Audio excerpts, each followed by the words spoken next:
She is the one! She brings the dark magic among us!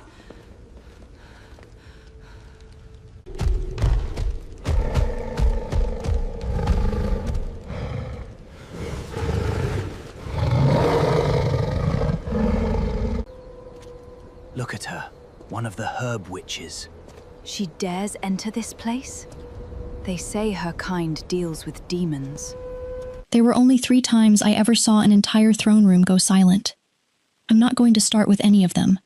I'm going to start with the moment right before.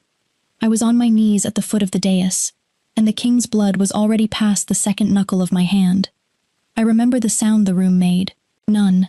No gasp, no breath, nothing. 100 people forgetting how their lungs worked at the same time.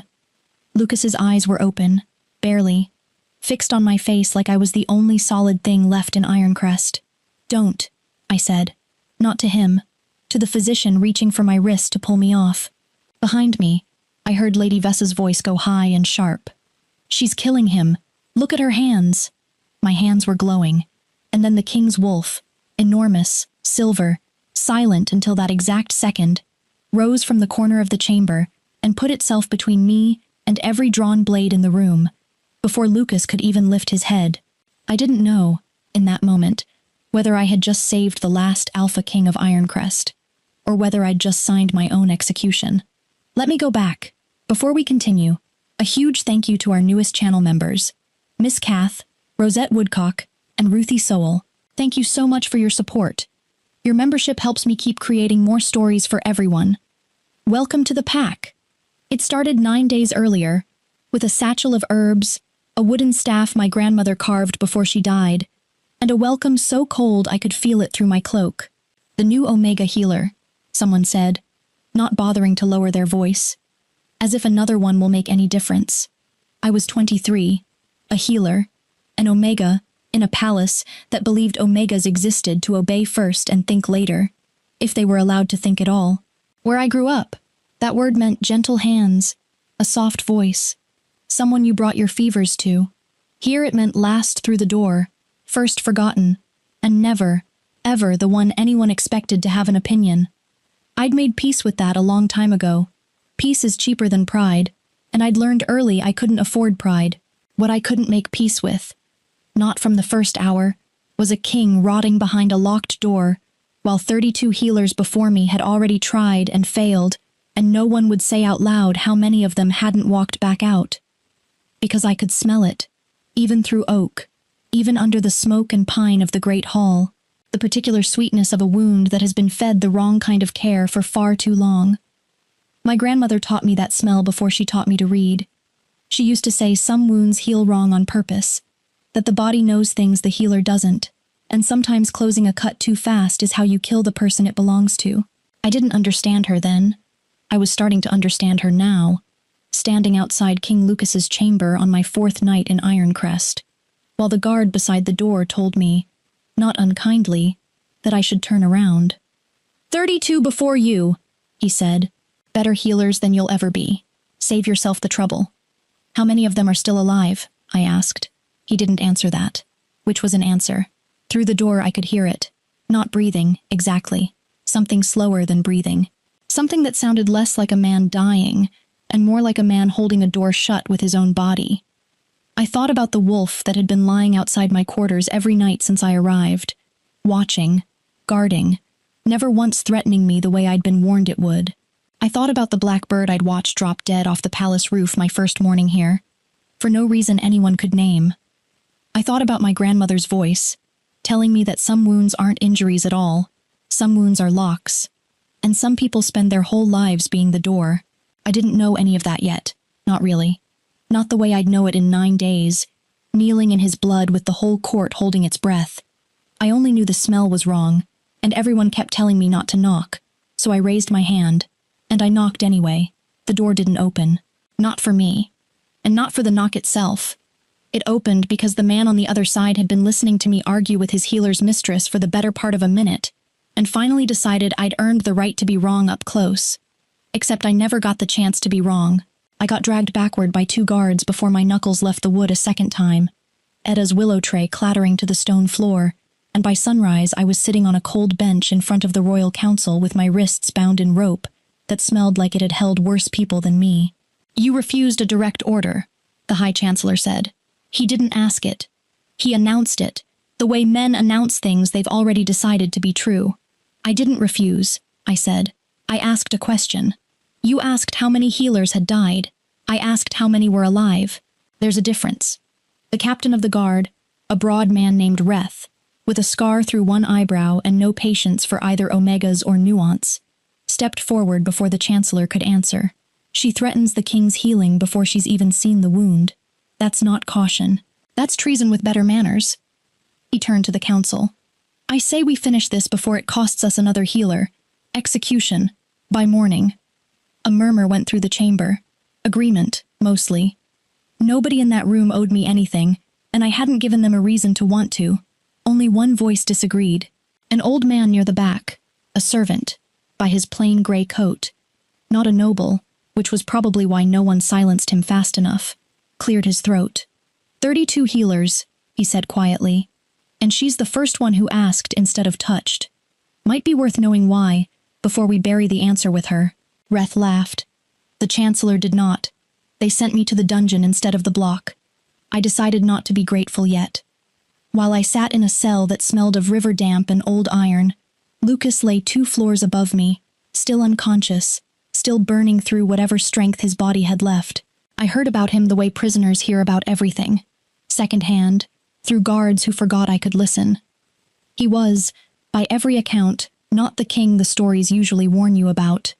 Carried a farmer's whole cart on his back once, one guard said to another outside my cell, when the wheel broke on the North Road.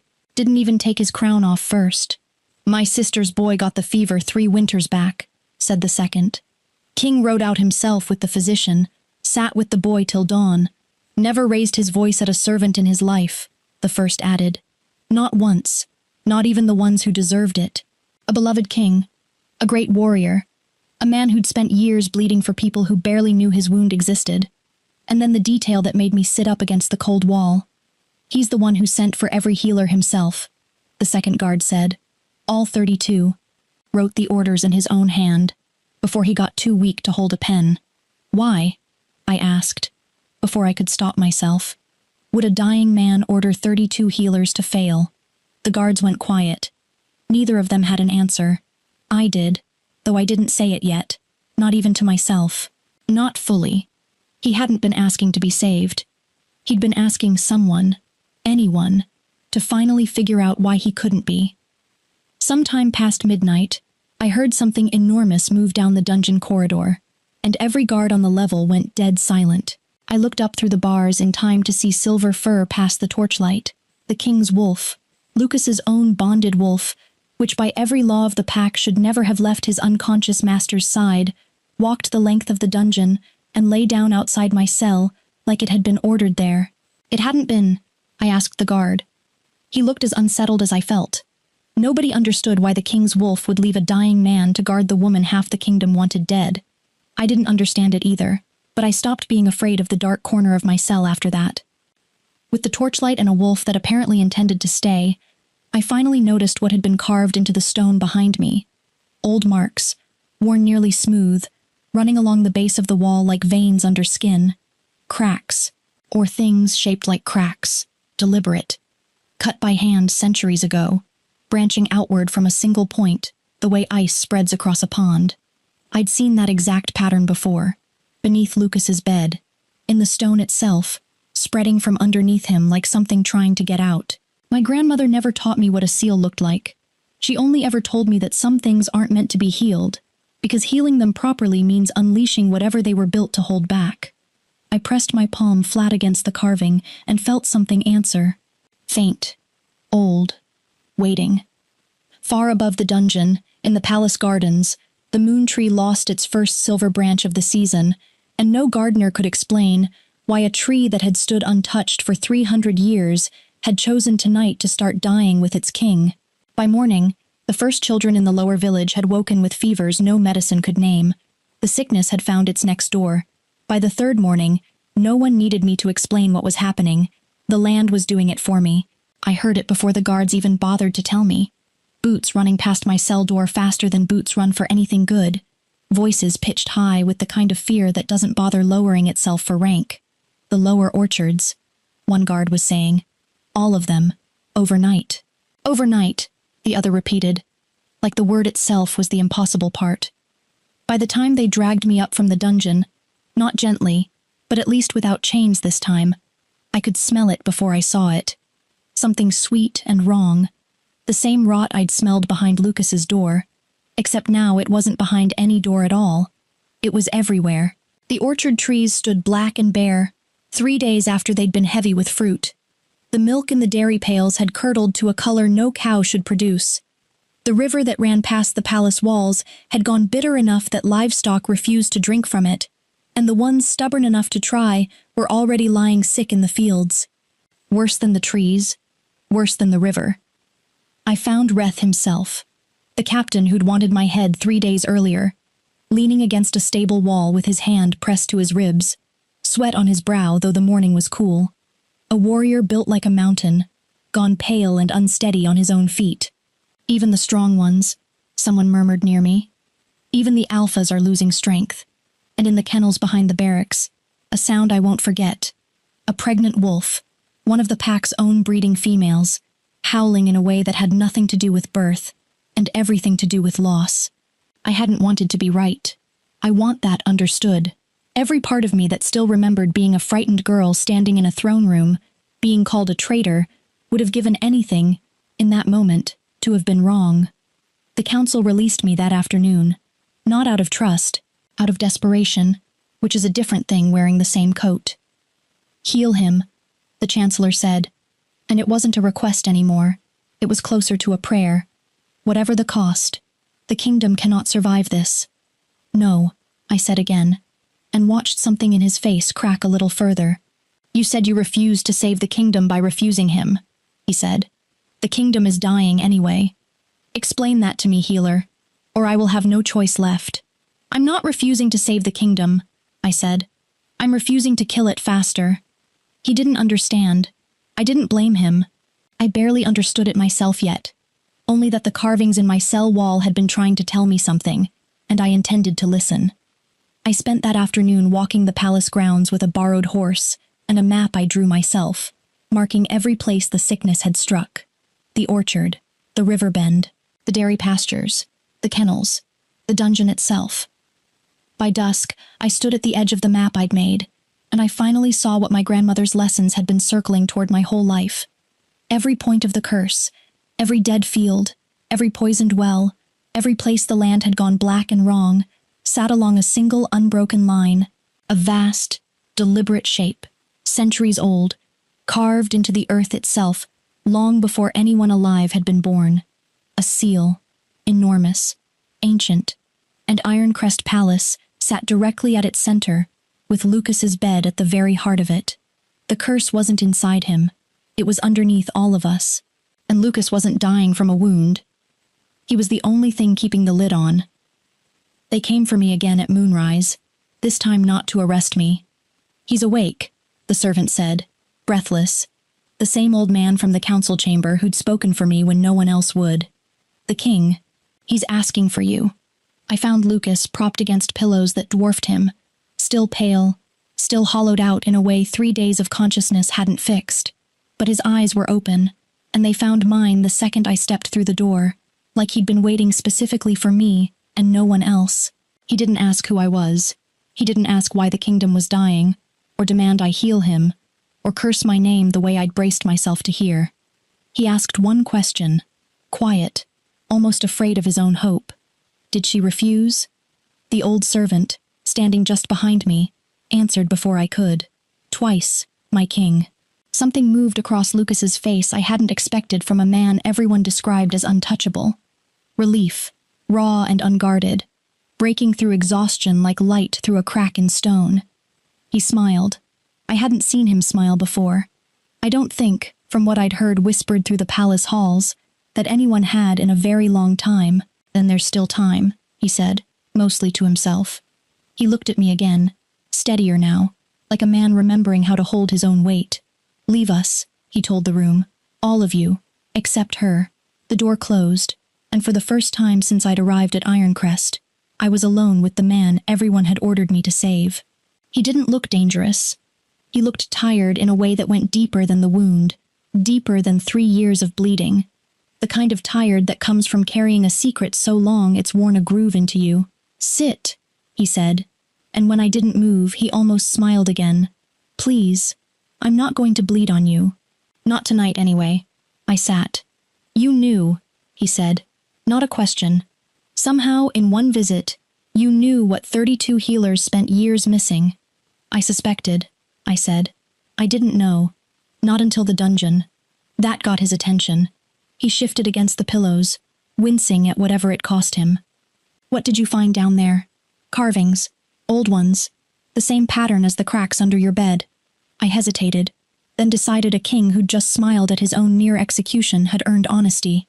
"It's not isolated to this room, Your Grace. It's under the whole palace. Maybe under the whole kingdom. You're not the wound. You're sitting on top of one." He didn't argue. He didn't look surprised either, and that told me more than anything he could have said. "My father told me something before he died," he said finally. One sentence. He didn't explain it, and I didn't understand it. Not for years. He looked at his own hands like they belonged to someone else. "The king's blood is the lock." The room went very quiet. "He never told me what that meant," Lucas went on. "Only that it was mine to carry, the way it had been his, and his father's before him. I thought it was a metaphor. A king's duty. His blood spent for his people. That kind of thing."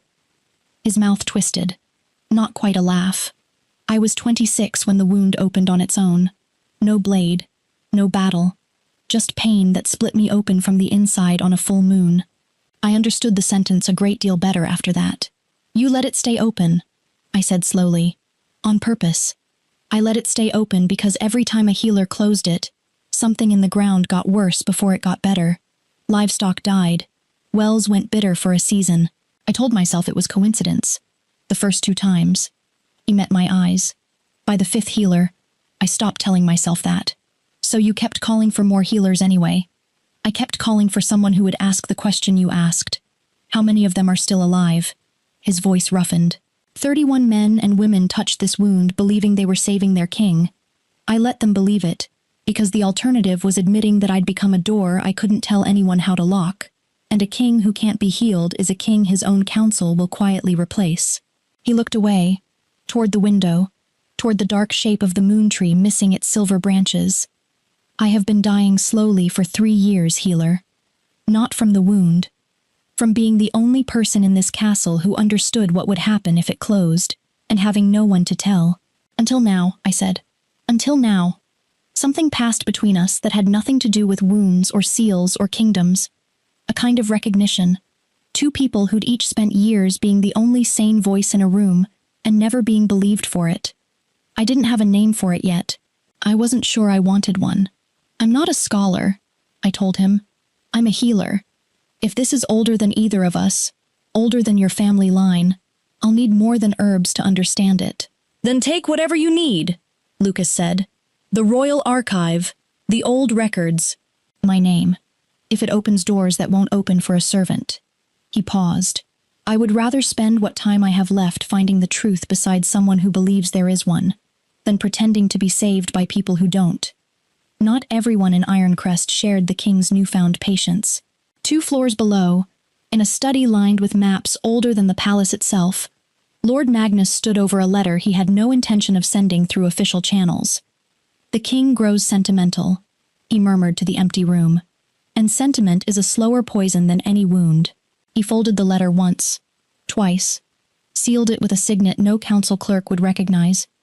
He must be healed, soon, before the Omega girl finds anything worth understanding. He said it like loyalty.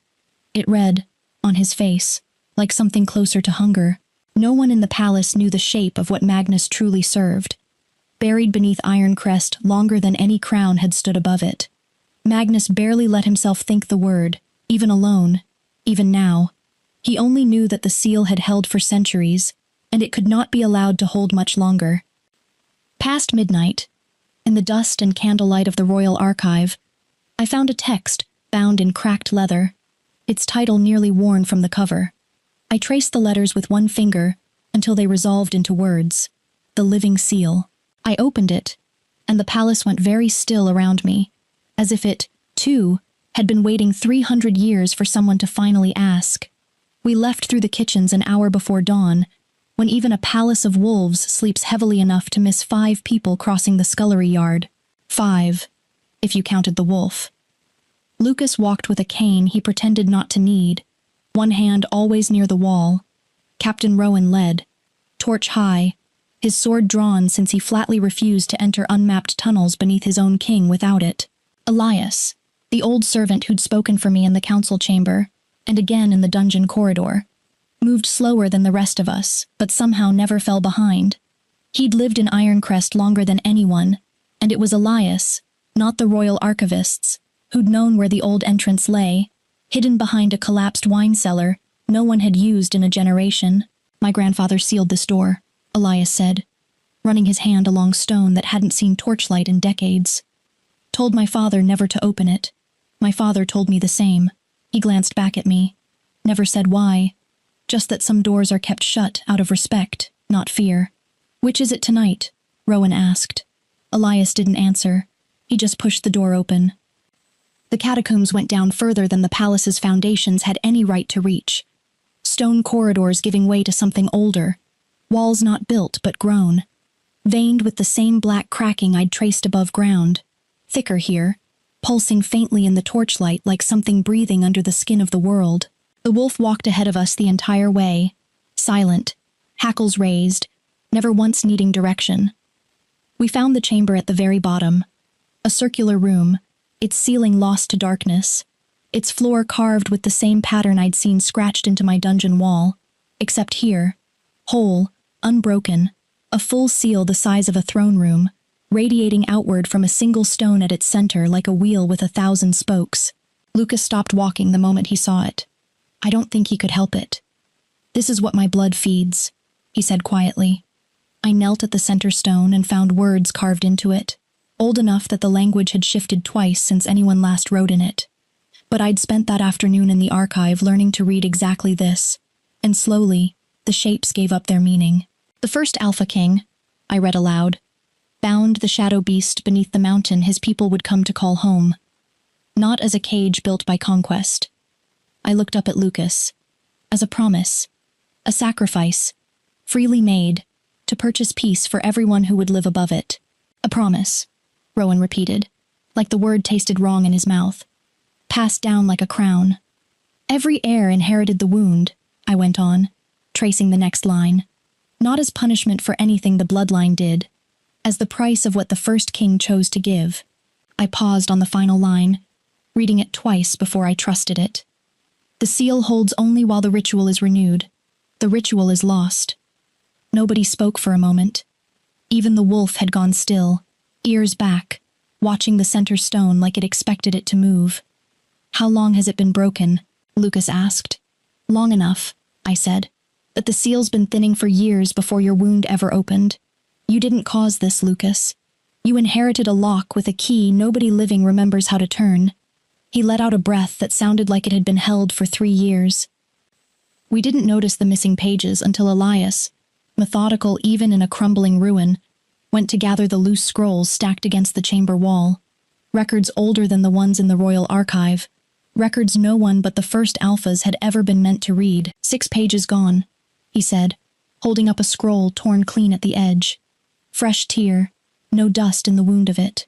Recently, Rowan's jaw tightened. Someone's been down here. I thought of Magnus, of the way he'd watched Lucas at council with an urgency that never quite matched concern, of a folded letter I hadn't been meant to see him seal 2 nights before. I didn't say his name yet. I didn't have proof, only the same instinct that had once told me not to touch a dying king. I should have trusted it faster than I did. It happened while the others were still arguing over the missing pages. Lucas's hand braced against the wall, Rowan pacing the seal's outer edge like a man looking for an enemy that hadn't arrived yet. I was kneeling at the center stone when the cold came. Not the cold of stone or catacomb air. A cold that arrived inside me, behind my eyes, wrapping around thought itself, before I understood it wasn't mine. little healer. The voice had no sound. It simply existed. All at once, in the part of my mind where my own thoughts lived, and it was patient, in a way nothing patient should ever be. You found my door. I didn't move. I couldn't have, even if the others had noticed something was wrong, which they hadn't. Not yet. Not until I made a sound I didn't remember choosing to make. Someone is finally opening it. I could heal him completely, the voice said, and it wasn't cruel about it. That was the worst part. It offered the way an old friend offers, warm and reasonable and entirely certain of its welcome. One word from you. His wound closes tonight and never opens again. I stayed kneeling at the center stone, my hands flat against carvings gone cold under my palms, and I made myself breathe. You could have power no healer has held in 1,000 years, it went on. Immortality, if you wanted it. The ache in your knees from kneeling in dungeons. Gone. Forever, if you simply asked. Peace, healer. For the kingdom. For him. For you. You've had 300 years to practice that, I said, and my voice sounded steadier than I felt. You should be better at it by now. Something like amusement moved through the cold behind my eyes. You refuse power. I refuse a lie wearing power's clothes. The presence didn't argue. It simply withdrew, all at once, the way a tide pulls back before something larger. And I came back to myself gasping, on my knees on stone, Lucas's hands gripping my shoulders, Rowan's blade already drawn and pointed at nothing, because there was nothing here to point it at. Dorcas, Lucas's voice, close, frightened in a way I hadn't heard from him yet. Dorcas, I'm here, I said. I'm here. It spoke to me.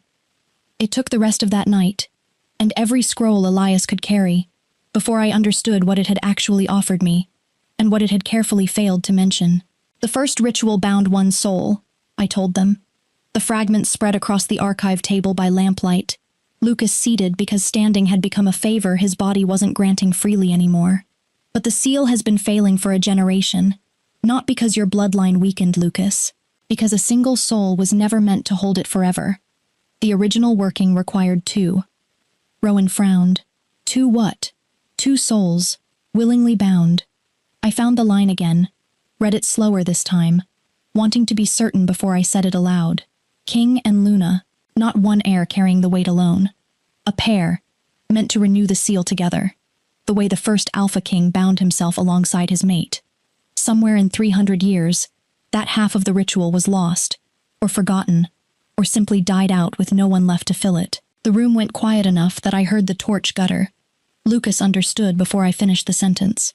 I watched it land on his face, watched him go very still. No, he said. I haven't asked anything yet. You don't need to ask. I can see where this goes. He pushed himself to his feet, more strength in the motion than I'd seen from him since he woke. If the seal requires 2 bound souls to hold what one soul is currently dying to hold, then whoever stands beside me pays the same price I've been paying. You'd be trading your life for mine 1 year at a time, and I will not let you volunteer for a slow death because I was too weak to carry my own inheritance. You didn't choose this inheritance, I said. I'm not choosing it out of pity, either. I stood to meet him, closer than either of us had allowed until now. I'm choosing it because I've watched this kingdom bleed for 3 days, from a wound that isn't yours to close alone, and because I would rather stand beside you and do something than spend one more night refusing, while people I've never met keep dying in fields I've never seen. Dorcas, you don't get to decide this for me, Lucas. Not you, and not it. I nodded toward the dark beneath our feet. I've already said no to a monster tonight. I'm not saying yes to you talking me out of the only real answer we've found. He didn't have an argument for that. I watched him want one, and fail to find it. And for just a moment, before duty and fear crowded back in, something passed between us that had nothing to do with seals or kingdoms at all. We didn't get the chance to decide anything further that night. By the time we climbed back into the palace, torches were already burning along the outer wall, in numbers that meant more than routine watch, and Elias's face, when he saw them, told me before anyone spoke a word. Magnus, Lucas said, low, already moving faster than his body wanted to allow. We were too late. Magnus stood in the great hall before half the council, and easily twice that many frightened nobles, holding up the 6 missing pages from the catacomb archive like evidence he'd discovered, rather than stolen, his voice carrying the particular confidence of a man who has already counted his votes. "She descended into the forbidden catacombs," he was saying. "The same night the plague reached the children's ward. She spoke with something down there. Our own captain will confirm it. She was heard conversing with the darkness beneath our feet." Rowan's jaw tightened, but the truth, twisted just enough, was already doing Magnus's work for him. "I say she is not our healer," Magnus finished. "I say she is its voice." The council didn't take long to vote, once he'd given them fear instead of facts to hold on to. By dawn, I was sentenced to public execution. They brought me out at mid-morning, when the light was too bright and too gentle for what it was meant to witness. The square was full the way it had been the first week I arrived, when people spat at my feet and called me traitor, except now the word painted across their faces wasn't contempt. It was fear, the kind that needs somewhere to point itself before it turns inward. Magnus stood on the platform beside the block, dressed like a man already wearing a crown he hadn't earned yet. He read the charges himself. He didn't sound like a noble defending his kingdom. He sounded like a man reading a script he'd written weeks ago and had simply been waiting for the right morning to perform. I looked for Lucas and didn't find him. Rowan wasn't there either. I told myself that meant something good, and didn't entirely believe it. "For consorting with the darkness beneath Ironcrest," Magnus announced. "For the plague upon our children, our fields, our king." The ground answered him before I could. It didn't rumble the way earthquakes do in stories. It tore, one long groan traveling up through the square's cobblestones, like the whole city had been holding its breath for 300 years, and had finally, all at once, let it go. The platform cracked beneath the block. People screamed and scattered, and I went down hard on my knees, wrists still bound, watching black fissures race outward from somewhere beneath the palace, the same pattern I'd traced in the dungeon, the same pattern that had been the seal all along, splitting open under an entire city instead of one dying king. Shapes came up through the cracks, not smoke, not shadow exactly. Something with weight and hunger that the torchlight refused to fully show, moving low and fast through the panicking crowd. Behind me, the moon tree, already stripped to its last silver branch, finally gave up the fight and collapsed into itself, root and trunk crumbling to ash in the space of a breath. And Magnus, standing above the ruin of his own platform, didn't look afraid. He looked satisfied. "At last," he said, loud enough for the square to hear, loud enough that I finally understood the shape of everything he'd done. He drew a blade I hadn't seen him carry and turned it on the 2 council members still standing close enough to question him, and didn't hesitate before either strike landed. The throne was never meant to guard the darkness. It was meant to free it. He claimed the platform, and the crown that had rolled loose from somewhere in the chaos, and called himself King of Ironcrest before the bodies at his feet had gone cold. I heard Lucas before I saw him, a sound too large to belong to a man, a roar that shook loose stone from the square's broken walls. He came through the collapsing gate in wolf form, silver white and massive, easily twice the size of any wolf I'd seen guard his door, and he went for the shadow creatures first, not Magnus, tearing through them with a fury that looked less like battle and more like 3 years of grief, finally given somewhere to go.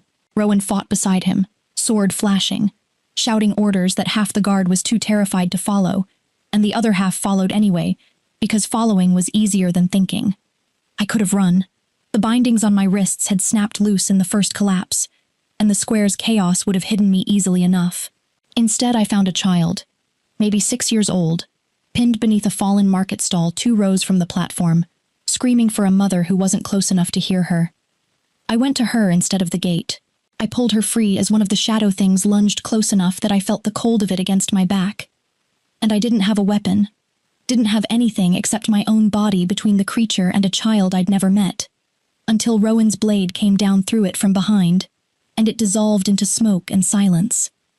There wasn't time to be grateful. There were more people pinned, more people frozen, more people who needed someone to move toward the danger instead of away from it. And I kept moving, healer's instinct overriding every ounce of self-preservation I had left, dragging an old woman clear of a collapsing wall, pressing a strip of my own torn sleeve against a bleeding stranger's arm, shouting directions toward the eastern gate to anyone who'd listen. I saw Lucas see me. Even mid-battle, even wolf-formed and half out of his mind with fury, his head turned once, found me pulling a stranger's child to safety instead of running for my own, and something in the way he moved after that changed, sharper, more desperate, like a man who has just understood exactly what he stands to lose. Around us, the crowd that had gathered that morning to watch me die began, slowly, to see something else instead. A healer who ran toward danger, a traitor who wasn't one. It happened while Lucas tore through the last of the creatures nearest the platform. A change in him I felt before I saw it, a shift in the air around his massive form, like something loosening after years of being wound too tight. I looked at his shoulder, the one that had bled through every full moon for 3 years, and watched the wound begin, impossibly, to close on its own. I should have felt relief. Instead, far beneath the broken square, beneath the palace, beneath everything we thought we understood about the seal, I felt the cold voice stir again. Awake now, fully awake, and closer to the surface than it had ever been. Lucas shifted back to human form at the edge of the platform, and I knew before he opened his mouth exactly what he meant to do. "There's another way to close this," he said, breathing hard. Blood and ash streaked across a chest that had almost fully healed and was already threatening to tear open again from whatever was rising beneath us. "The first Alpha King gave his life to seal it the first time. I can do the same. It ends here, with me, and no one else has to pay for it." "No," I said. "Dorcas, you don't get to volunteer for a death I already told you I wouldn't let you have." I grabbed his arm, forced him to look at me, instead of the widening crack in the square. "I read the ritual wrong. We both did.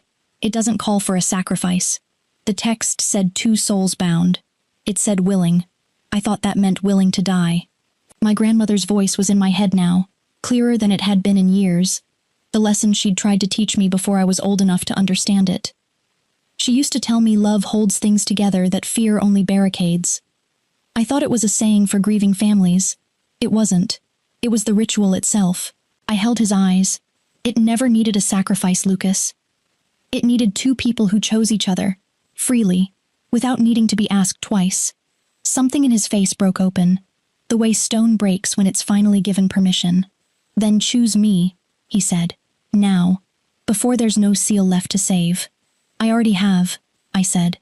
"I think I have since the dungeon. We didn't have a temple. We didn't have priests, or robes, or any of the trappings the old texts described. We had a dying tree, a square full of terrified survivors, and less than a minute before whatever was rising beneath Ironcrest finished rising. We knelt beneath the moon tree's last standing branch anyway, and I took his hands the way the fragments in the archive had described, palm to palm, blood to blood where his healing wound still wept silver at the edges, and I spoke the words my grandmother had taught me as a child's lullaby, never once telling me they were anything more. Lucas spoke them back without needing to be told the shape of them, like some part of his bloodline had always known. Light moved between our joined hands, not the cold blue-white of the wound's magic, but warm, gold, alive. The ground beneath us stopped tearing. For one breath, everything held. Then Magnus arrived, and the breath ended. He came through the broken gate, wreathed in the same shadow that had spoken in my mind beneath the catacombs, except now it wasn't speaking through him. It was inside him, black veins climbing his throat, his eyes gone the color of the cracks in the stone. His voice doubled, his own words layered under something far older and far larger than one ambitious man. "You cannot finish it," Magnus said, or the thing wearing him said. "The lock requires a king. You have given me a boy holding hands with a servant." Lucas rose to meet him without letting go of my hand, and I understood, in that moment, that neither of us intended to be pulled apart, whatever came next. He fought Magnus the way I'd seen him fight the shadow creatures. Wolf formed again in a blur of silver and fury, strength returning to him with every second the bond between us held. Rowan and what remained of the guard held the creatures still spilling from the cracks, buying us the only thing we needed, time. I fought the part no blade could reach. I closed my eyes and reached, the way I'd reached toward a dying king's wound on my first night in this palace. Except this time, I wasn't trying to heal a body. I was trying to hold a door shut with everything my grandmother had ever taught me. Every lesson about wounds that weren't meant to close and locks that weren't meant to break. And I felt Lucas's strength pouring into the same place mine was. Our voices joined without either of us speaking a word aloud. The darkness screamed, in my mind and in Magnus's ruined throat at once, as we pressed it back down into the earth it had spent 300 years trying to leave. It ended the way it began, not with a blow, but with silence. Magnus collapsed at the platform's edge, the shadow torn out of him at last, leaving behind a man too broken to be dangerous anymore. Lucas shifted back to human, kneeling hard beside me, both of us gasping, both of us alive. Above us, where the moon tree had crumbled to ash that morning, something stirred in the wreckage.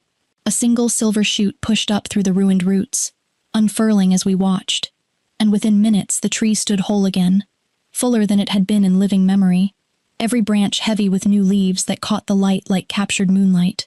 The cracks in the square sealed themselves closed, stone knitting back together, as if the earthquake had simply been a bad dream the city was finally waking from. And when I looked down at Lucas's shoulder, the wound that had bled through 3 years of full moons was gone. In its place was a scar, pale and smooth, glowing faintly silver in the dark. Not a wound anymore. A seal, finally whole, finally at peace, finally shared. It took 3 weeks for the fields to remember how to be fields again. I watched it happen the way you watch something you're afraid to trust. First the orchard, green pushing up through what had been ash. Then the river running clear enough to drink from by the second week. Then the dairy pastures. Then the kennels, where the pregnant wolf who'd lost her litter the night the curse peaked went on. That spring, to birth 4 healthy pups. The children's fevers broke within days of the moon tree blooming again. I visited the lower village myself to be certain, and stood in doorways watching mothers weep over sons and daughters who'd been too weak to sit up a week earlier, and were now arguing over who got the last honey cake. The nobles who'd voted for my execution came to the palace one by one, in the weeks that followed, to apologize. I won't pretend it didn't feel strange, watching Lady Vessa curtsy to the same woman she'd once called witch. I accepted every apology anyway. Peace built on old grudges never holds as well as peace built on new understanding. And Ironcrest had had enough of the first kind to last it another 300 years. The council offered me a fortune, land, titles, enough gold to never work another day of my life. I asked for none of it. There's one thing I want, I told them, standing in the same hall where I'd once been sentenced to die, and it will cost the treasury nothing at all. The chancellor, humbled enough by then to actually listen, gestured for me to continue. No Omega in this kingdom shall ever again be denied an education, I said. Not in healing, not in letters, or law, or anything else they're capable of learning.